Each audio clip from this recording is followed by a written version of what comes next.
Hi guys, welcome again to my channel. My name is Adeyinka Otumba, and with me here is my husband. So here is Mr. Otumba, and here is Adeoti, my son, or our son.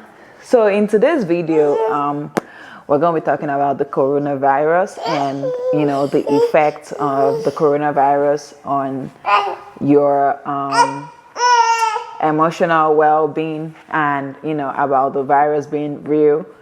I know a lot of Nigerians don't believe that it's real, or some people believe that it's just rich people that get it.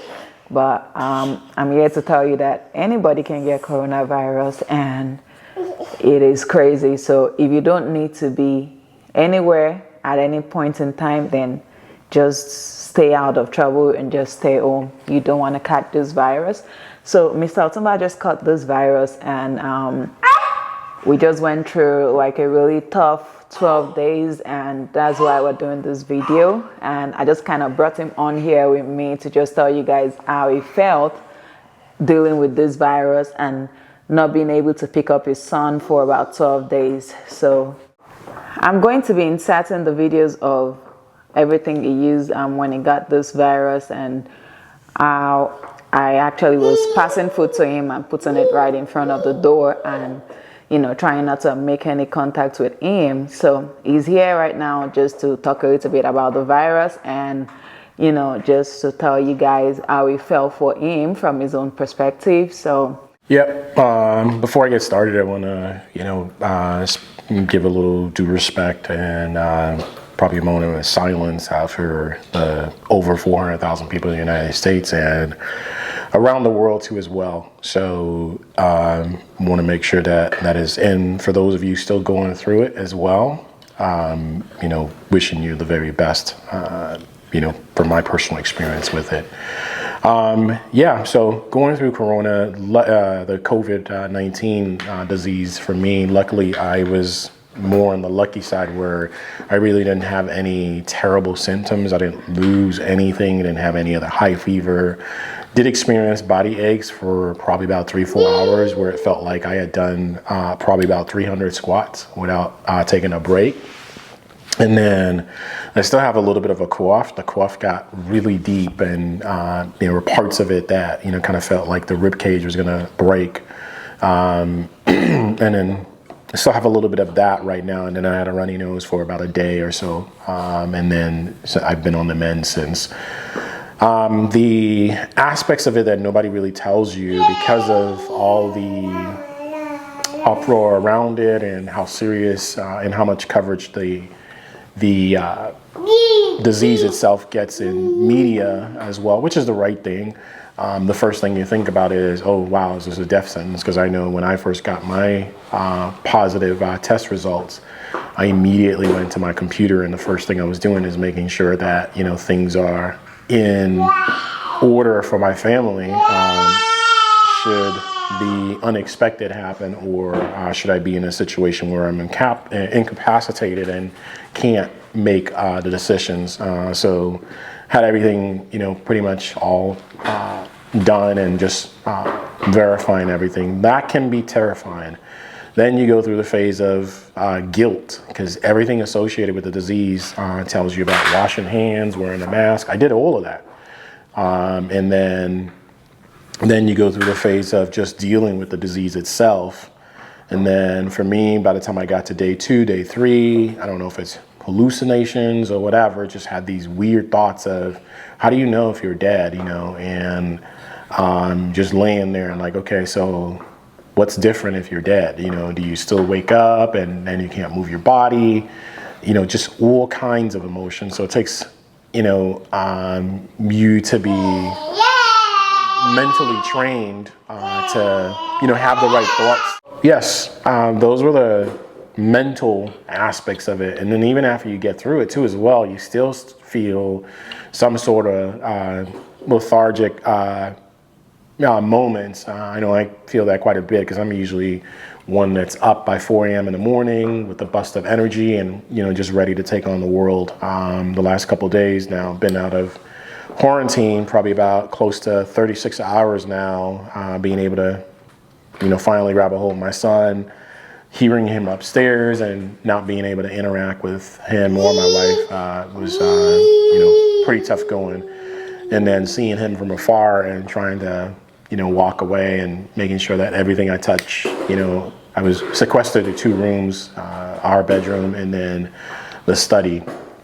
I was able to work for the most part. I did have some moments where I just kind of felt dizzy and tired, but it is a real disease in a sense. The setup for everything. The family can't be around you, and the whole family is just on edge the whole time, thinking, and then just a lot of feelings. So I don't wish this on anybody.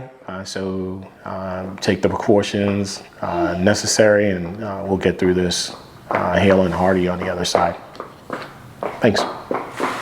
All right, thank you. And that's Mr. Otumba sharing with us what he went through having this virus. And for us, for his son and I, we couldn't even go in the room where he was at. We couldn't speak to him.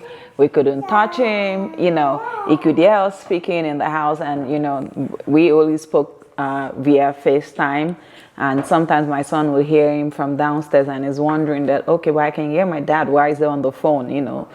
So it's crazy. Though I tested negative for it. So I'm just glad that I didn't get it, because for my husband that, he eats all the right things, he takes his smoothies when he's supposed to take his smoothies. He has his vegetables when he's supposed to have his vegetables. He drinks like almost 1.5 gallons of water every day, and they literally chase me down the house to drink 2 cups of water a day. So I can't really imagine myself. I mean, I didn't have any underlying ailments or anything, but it would have been crazy. So I'm just so glad that he's getting better now, and he didn't have any serious symptoms as such. So please, guys, I would like you guys to take precautions, wash your hands, use your sanitizers, and above all, always wear your mask. And if you don't have to be outside, then please don't go outside. If you don't have to be on the airplane, then please don't get on the plane. If you don't have to be at this party, don't be at that party. If you don't have to throw a party, please don't throw a party. So, thank you, everybody, and God bless you guys. I hope that we get out of this safely, and when the vaccine comes out, I hope that we are able to get vaccinated and we can put this behind us and we can get back to the world as usual. And finally, this was the first video of him and his dad finally getting to see each other after 12 days, and his dad also being able to pick him up. So he's still looking at his dad like, what changed? So have you decided to pick me up right now? So anyways, now they had a good reunion. So that's him and his dad just chilling. And throughout this day, this little man did not let me carry him. He chilled with his dad all day and followed his dad everywhere. So here's me on day 1 of me dropping off his breakfast in front of the door. So this is literally what I did every day for about 12 days, and I just put his food at the door and knocked the door. Then I let him do some hot water steam by covering himself up with a duvet. So I put some hot water in a bucket, and I also add in some eucalyptus oil into the water so that it can inhale the steam from this water. So I take that to the room as well. I just put that right at the door so he can cover himself up with the duvet and steam up and just sweat it out.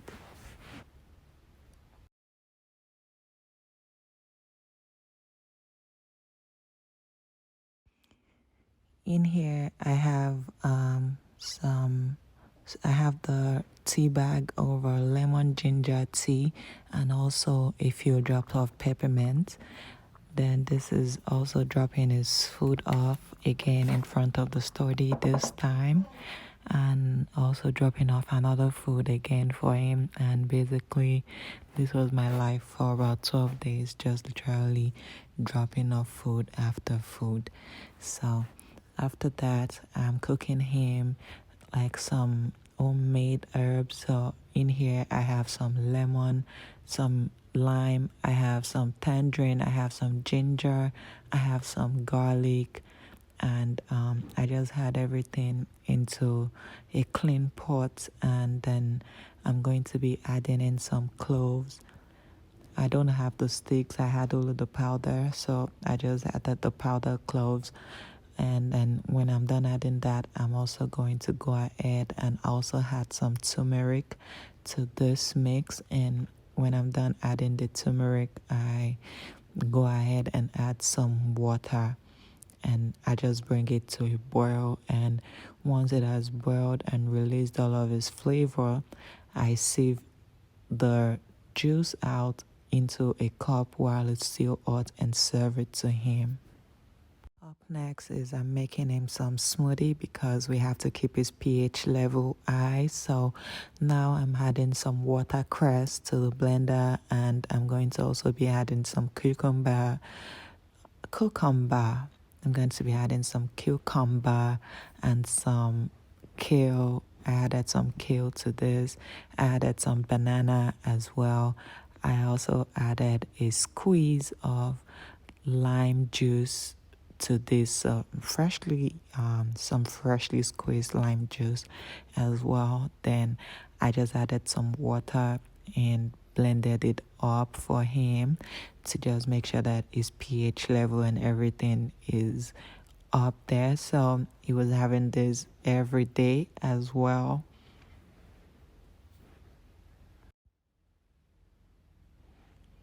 So that's adding the kale in now. And I also added some ginger to it as well. So now I'm just gonna go in and add the water to it and thoroughly blend the smoothie for him. So guys, it wasn't an easy thing. So we just have to take the precautions that we should take to make sure that we don't catch this.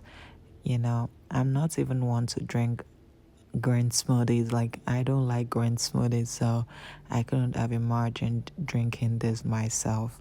So, and also we had to serve his food into styrofoams and plastic so that he can toss everything in the trash and I don't have to touch any of those things.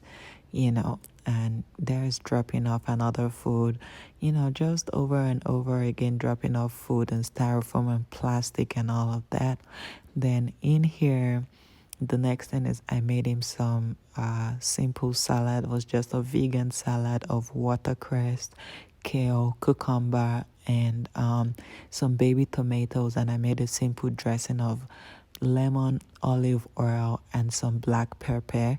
And that's just what I made up there for him. And I just gave him that to eat. So that's all I did to get him. Thank you so much, and I do hope you like with this video and got some sort of value or some sort of education from this video. So, and if you did, please don't forget to like, subscribe, and share this video to everybody. Thank you so much, and do have a lovely week.